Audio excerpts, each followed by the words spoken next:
Don't let yourself be overheard complaining, not even to yourself. We generate emotional stress through our interactions with the world and often attempt to neutralize it through certain behaviors.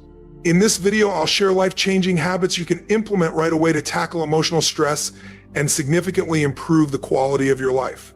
Take less offense. When you hear that, what comes to mind? Perhaps you think, what do you mean? Why should I take less offense? Some things are clearly offensive, right? But let's explore that further. Are they truly? I'd argue that nothing is inherently offensive. For example, imagine a comment you might find offensive. If that comment were inherently offensive, it would evoke the same reaction from everyone who encountered it. But that's not the case. Not everyone reacts the same way, which means the offense isn't in the comment itself, it's within us. This realization is crucial because it empowers us. Instead of blaming the outside world for how we feel, we can start taking responsibility for our internal responses. By learning to take less offense, you can improve your life in countless ways. Consider this example. If you constantly feel offended, whether by social media posts, someone's opinions, or how the world operates, you might unknowingly put yourself in a victim mindset. This perception can make you feel powerless against external forces, trigger behaviors like overeating, excessive drinking, doom scrolling, or other unhealthy coping mechanisms. These habits often serve to numb the emotional stress we create ourselves. Now, let me clarify, I'm not excusing hurtful words or actions. Some comments or behaviors are undeniably problematic and could be expressed more thoughtfully.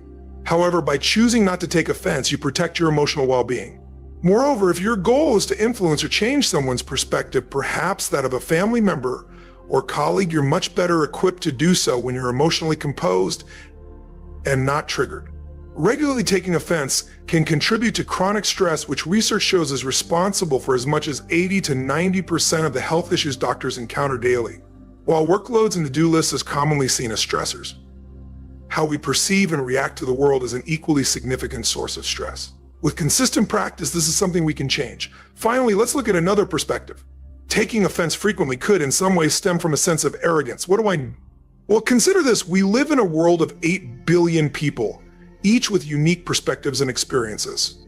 But do we really believe that no one else in the world will have a different perspective from ours? Of course people will. Everyone's life experiences shape how they see the world, whether it's the media they consume, the bosses they've had, or the parents who raised them. If you've watched any of my previous videos, you've probably heard me mention one of the most helpful phrases in my life. If I were that other person, I'd likely behave the same way as them. This phrase has been incredibly powerful for me and for many others I've shared it with.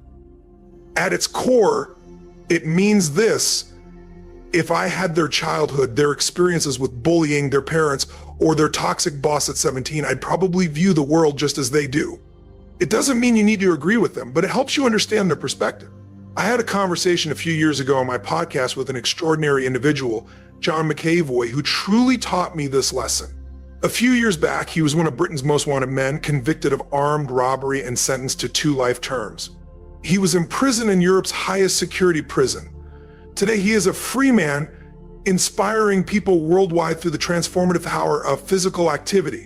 When he came to my studio, we spent 2 hours discussing his life, and honestly, when he left, I told my wife, if I were John McAvoy, given his upbringing, I'm pretty sure I'd be in jail right now. Once you understand his background, his choices make sense. Now, bringing this back to taking less offense, the next time you come across a comment that you want to take offense to, whether in the moment or later in reflection, ask yourself why. Why did you feel offended? What would happen if you approached it with curiosity instead? Ask yourself, why does that person see the world so differently from me? This shift in perspective isn't just useful when dealing with offense, but also in handling disagreements. For example, statistics show that in the US, 1 in 6 people are currently not speaking to a family member due to political differences. People are passionate about their views, but what does it say about you if you can't communicate with a family member who you once cared about just because you disagree? What if you tried to see things from their perspective for a moment? Imagine what experiences in their life shape their viewpoint. This approach makes engaging with the world softer, and I promise you it works. I've been practicing this for the last 5 years, and it has drastically changed how I interact with others. Very little bothers me now unless I'm overwhelmed, distressed, or sleep deprived. In those cases, I recognize it as a sign I'm slipping into old patterns. But with practice, you can train yourself to respond differently. About a simple exercise I'd like to share to help you with this. Remember, the goal here is to take less offense, and I truly believe that doing so will improve your life. In my new book, Make Change Last, I introduce an exercise called Widen the Gap, which I'll walk you through now. Next time you feel the urge to take offense at something, try pausing. Ideally, you'll catch yourself in the moment, but if not, you can always reflect on it later through journaling. Here's a step-by-step process to help you gain clarity about the situation and your emotions.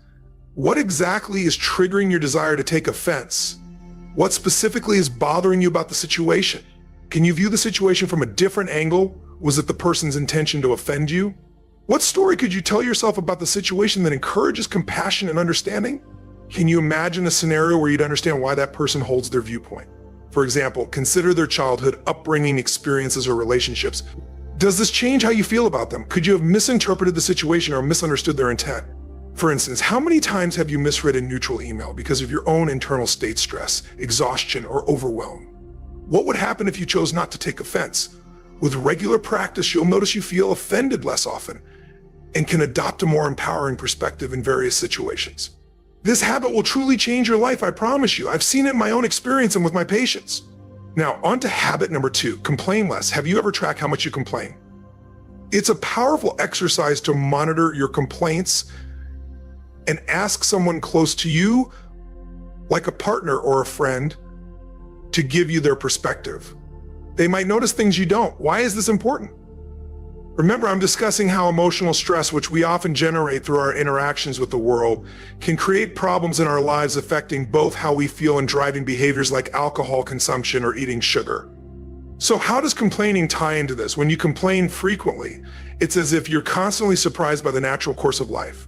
What does that mean? The natural order of the world is that things will always go wrong at times. Things won't always go as planned, and they certainly won't unfold the way you expect or want. When you complain regularly, unless it's about something truly worthy of a complaint, what you're really doing is generating emotional stress. You're essentially saying that the world isn't going along with your desires. But how arrogant is that? Is the world really supposed to conform to your expectations, or should we accept that things will occasionally go wrong? I don't think that means we should adopt a negative view of the world. It means we need a realistic one. For example, in the UK right now, a doctor who practices for 40 years will, on average, be sued 4 times during their career. If you see enough patients and work long enough, it's just statistically inevitable. It's like being a driver for many years. At some point, you'll likely be involved in a car accident, even if you're an excellent driver. The reality is things go wrong despite our best efforts. Let's take the medical example. A few years ago, a friend of mine, a fantastic doctor, was sued after a misdiagnosis related to cancer. Now, I want to acknowledge that this situation must have been incredibly hard for the patient, and I understand why they sought answers. But the case wasn't really her fault. She was dragged into it at the last moment. For the 2 years that this complaint hung over her, it took a toll. She started drinking heavily, lost sleep, and became deeply stressed. Her relationships suffered as well. That adversity really broke her. Now, you might say, yeah, that's a pretty tough situation, and you'd be right. But I'm trying to illustrate that statistically this happens, doctors get sued. It's inevitable. So the mindset of someone who wants to complain less, or as I say in my book, expect adversity, is one that understands I'm going to get sued at least 4 times in my career.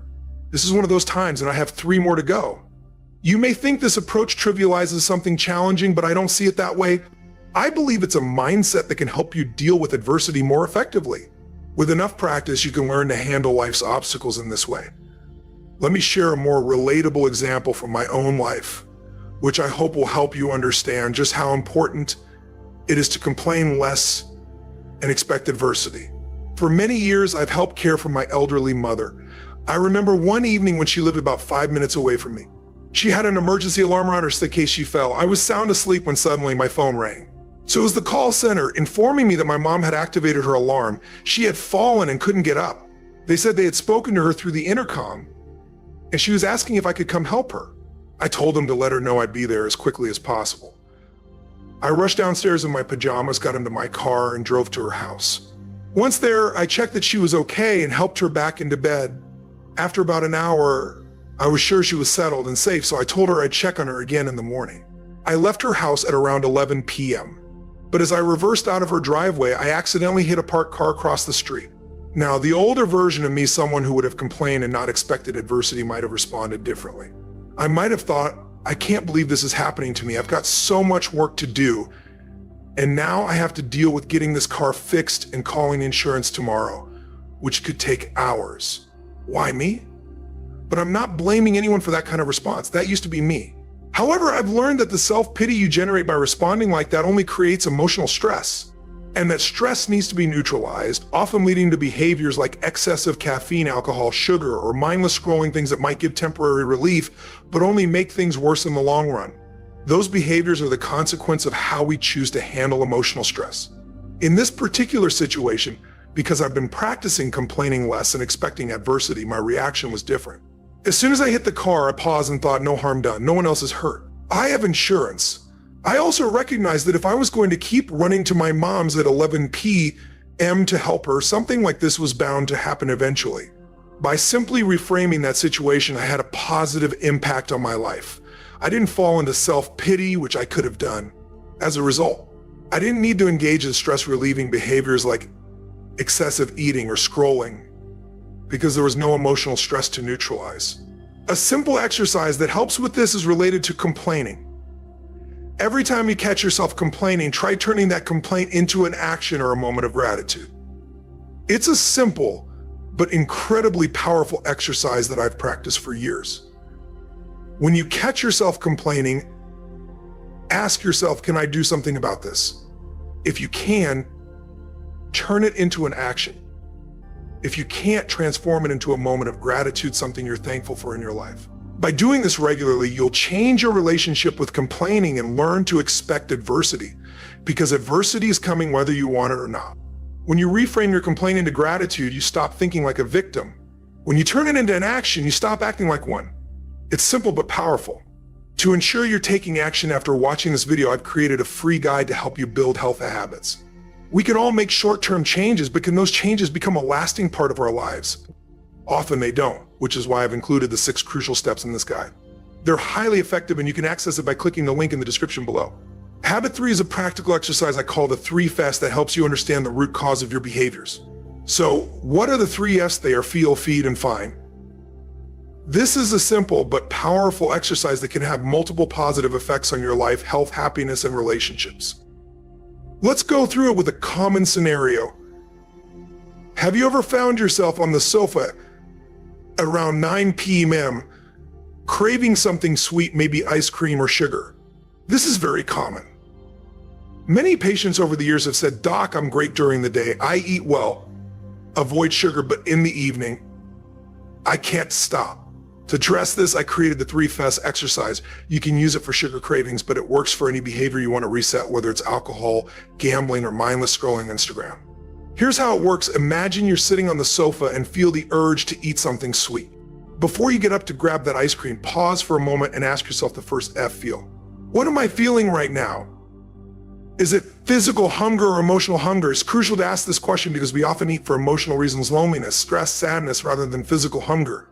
Understanding the difference is key in changing our behavior. When you're craving something like ice cream, ask yourself, am I physically hungry or am I emotionally hungry?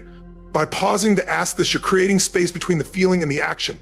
Over time, this space will grow and you'll gain more awareness of your behaviors. Let's say you go ahead and eat the ice cream. A few days later, you're back on the sofa feeling the urge again. First, ask yourself, what am I feeling? Once you identify the feeling, move to the second feed. How does this ice cream address the feeling? For example, if you're stressed, the sugar may give you temporary relief, or if you're lonely, the ice cream might comfort you. Now, for the third F, find. With this awareness, can you find a different behavior to feed that feeling? If you're stressed, instead of sugar, maybe you could do a 10-minute yoga session or some movement. If you're lonely, calling a friend could provide the connection you're seeking. If you've been on Zoom calls all day and need nourishment, maybe a bath or a quiet moment for yourself would be a better alternative. By using this 3-step exercise, feel, feed, and find, you'll better understand the role your behaviors play and discover healthier alternatives that address the emotions you're experiencing. One of the most powerful habits you can develop is making one small promise to yourself each day and keeping it.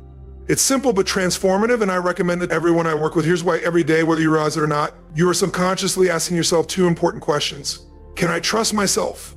Can I rely on myself? These are the same questions you'd ask when you meet a new person for the first time. As humans, we are always sizing up those around us, but we are also doing this internally, constantly evaluating ourselves. And here's the thing, when you say you're going to do something and you don't follow through, you're answering those questions with a no. You're telling yourself, I can't rely on me. This might seem like a small thing, but over time this builds up. It chips away at your confidence and your belief in your own ability to follow through. That's why it's crucial to keep your promises to yourself, no matter how small they seem. This habit doesn't require grand gestures or huge goals. It can be as simple as making a promise to drink more water, get 5 minutes of exercise, or meditate for 2 minutes. The key is consistency. I'll give you an example from my own life. Every morning without fail, I do a 5-minute strength workout while my coffee brews. It's a very simple thing, but it's powerful because it sets the tone for my day. No matter how busy I am, no matter how much work I have to do for my family or for my patients, I make time for this small promise to myself. It shows me that even when life gets hectic, I can always carve out 5 minutes for myself. The beauty of this habit is that it's not just about physical exercise, it's about demonstrating to yourself that you can be reliable. It's about showing yourself that you can make commitments and keep them, even in the middle of chaos. And when you do this consistently day after day, you build trust with yourself. You reinforce the belief that you can rely on yourself to get things done. If you think about it, we often keep our promises to others. If we tell a friend we'll call them, we do it. If we promise a colleague we'll meet a deadline, we follow through. But how often do we keep those same promises to ourselves? We tend to put ourselves at the bottom of the priority list, but making small commitments to yourself and sticking to them changes that. It shows you that you matter just as much as anyone else. Now I want to challenge you. Think about a small promise you can make to yourself today. Maybe it's getting outside for a 10-minute walk, writing down one thing you're grateful for, or just taking a few minutes to breathe deeply and relax. The key is to choose something achievable, something that you know you can do every day. Once you've made that promise, stick to it, no matter what. It could be as simple as making your bed every morning or taking a few minutes to plan your day. And I'd love to hear what you choose. Drop a comment below and let me know what promise you'll make to yourself today.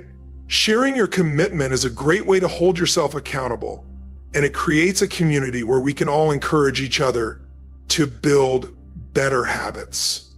There's a lot of negativity online, but together we can create an uplifting, positive space where we inspire each other to take action and make real changes in our lives. We often hear about the negative effects of social media, but what if we could turn that around? Instead of just focusing on the negatives, why can't we create a positive space right here? A place where you can go into the comments and share what you're going to do that day to make a change and inspire others to do the same. It doesn't have to be huge, it doesn't have to be perfect, but every small step counts. If you can, let me know in the comments what small promise you're making to yourself today. It could be something as simple as doing 10 push-ups, journaling for 5 minutes, or asking yourself the powerful question I've mentioned before, what's the most important thing I have to do today? You ask yourself that question each morning, answer it, and then take action. It doesn't matter what that action is, what matters is that you do it. Why is this so powerful? Because when you start doing this regularly, you change the way you view yourself. You're no longer just someone who says things, you're someone who follows through. That shift, no matter how small it feels at first, builds confidence and creates positive momentum. It becomes part of who you are. And I know this isn't just theory, this is something that works. Over the years, I've seen this simple approach transform lives, especially those who were stuck in dark places, people who felt they had no motivation, people who were struggling with deep emotional pain, people who had even thought about giving up. And what I've found is that helping them make just one small promise each day, something they could do and keep, has been a game changer. It's helped them feel like they can trust themselves again, and that tiny shift often leads to much bigger changes down the road. When you're in a dark place and feel like you can't do anything, showing yourself that you can follow through on a small promise changes everything. It may seem small at first, but it's that little act of consistency that helps you see that you can do something. And that's what starts to rebuild your self-esteem. As you feel more positive about yourself, you also start to build momentum. And momentum is powerful once it gets going. It's incredibly hard to stop. So I challenge you today, pick one small thing, make a promise to yourself and keep it. It's not about perfection, it's about showing up for yourself. And once you do that, watch as it starts to transform your relationship with yourself and how you approach life. If you're finding these ideas helpful, I encourage you to check out my book, Make Change That Lasts: 9 Simple Ways to Break Free from the Habits That Are Holding You Back. It's available as a paperback, ebook, and audiobook, which I'm narrating myself. It dives deeper into the strategies I use to help people make lasting change, and I think you'll find it valuable. Now, back to the topic of emotional stress. One of the biggest sources of stress we face is often the negative view we have of ourselves. When you say you're going to do something and don't follow through, it starts to build a negative image of who you are. You start thinking you can't rely on yourself, and that erodes your self-confidence. But by taking small actions and keeping small promises, you break that pattern. You build up trust with yourself. You prove to yourself that you can do what you say. And that is a game changer. I've seen this simple practice save lives. I've worked with patients who are in deep emotional turmoil, some even struggling with suicidal thoughts. They felt like they couldn't do anything. But with just one small promise to themselves each day, they started to change. It was just one tiny action that began to shift their self-perception. Let me know below what that promise is, because it's such a simple yet powerful practice that can transform the way you see yourself and your potential for change. Now, moving on to habit number 5, seek out nature. Let's be honest with ourselves for a moment. Human beings have evolved in nature. We haven't evolved living indoors in houses and apartments with all the comforts and shelter of modern life. But here's the staggering, despite how ingrained nature is in our evolution, most of us spend very little time outside these days, and yet nature is crucial for so many aspects of our health. For instance, our circadian rhythm, which is the internal clock that governs nearly every cell in our body, is deeply influenced by the natural world around us. Seeing natural light in the morning is incredibly important for setting that rhythm correctly, helping us regulate everything from sleep to mood. But in the context of this video, which has been focused on internal emotional stress, I want to highlight how profound an impact nature has on our stress levels. We know, for example, that simply being in nature can reduce the levels of cortisol, the body's stress hormone. And remember, as I mentioned earlier, 80 to 90% of the cases I see as a doctor are related to stress in some form, whether it's stress affecting our brain, gut, mood, sleep, or behavior. The impact of stress on our health is massive, and reducing it is critical. So why does nature have this calming effect on us? One fascinating reason is fractals.